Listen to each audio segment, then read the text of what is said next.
Yangu Production. Timunyanzi yo BVS yo George Gaza Pizza na pipi tirori ndia gadzira ndandi lunga mabebi eze andakabaizi andakazvimbiza gadza maudze kudisori plus food I am very sorry ndinokuzvimbiza ikozi ndine long story ndakajuma ziheavy ngwanda chiheavy bombi ndati mvura yemwana mwana yeye mvura yanogeza ndomwa ndinomwa kozi ibombi yemwana lunga ndakajuma ziheavy ngwanda ziheavy bombi ndati mvura yemwana mwana yeye mvura yanogeza ndomwa ndinomwa kozi ibombi yemwana sorry zvenyu maex angu nekutomoka ndikudzai nyaya yangu ndabhaiza ndakudzai nyaya yangu patikungoonesa nawo mwana iyeye isusu randatya mvura yemwana mahwambi murambi mvura yaanogeza ndomwa feya handisi kunyeba mwana uyu munandi ndakajuma ziheavy ngwanda chiheavy bombi ndati mvura yemwana mwana yeye mvura yanogeza ndomwa ndinomwa kozi ibombi yemwana lunga ndakajuma ziheavy ngwanda ziheavy bombi ndati mvura yemwana mwana yeye mvura yanogeza ndomwa ndinomwa kozi ibombi yemwana ngachiti takunoita ini ndinobva ndati bhebhu unoita apa meno zvanenge achindiita mwana yeye feya handimbofe ndamuchita ndinobva ndangomuti ndiye wandinoda moyo muti unomera paunoda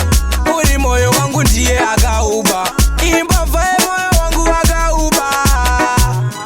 ndakajuma ziheavy ngwanda chiheavy bombi ndati mvura yemwana mwana yeye mvura yanogeza ndomwa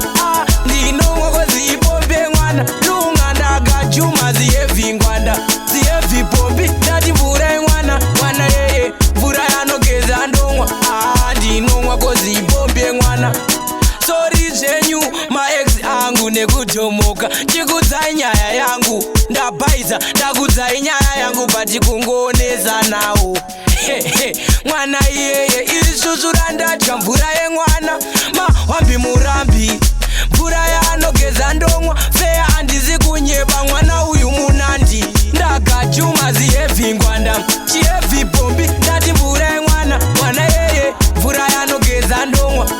ndinomwa kozi ibombi yemwana lunga ndakajuma ziheavy ngwanda ziheavy bombi ndati mvura yemwana mwana yeye mvura yanogeza ndomwa ndinomwa kozi ibombi yemwana ngachiti takunoita ini ndinobva ndati bhebhu unoita apa meno zvanenge achindiita mwana yeye feya handimbofe ndamuchita ndinobva ndangomuti ndiye wandinoda moyo muti unomera paunoda uri moyo wangu ndiye akauba imbavha yemoyo wangu akauba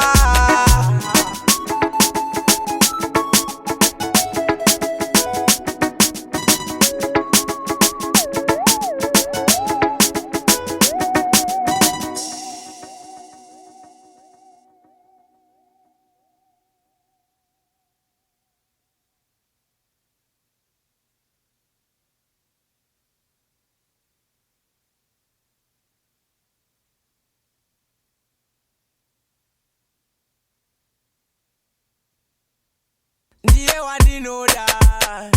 unomera paunoda ndiye akauba imbavha yemoyo wangu akauba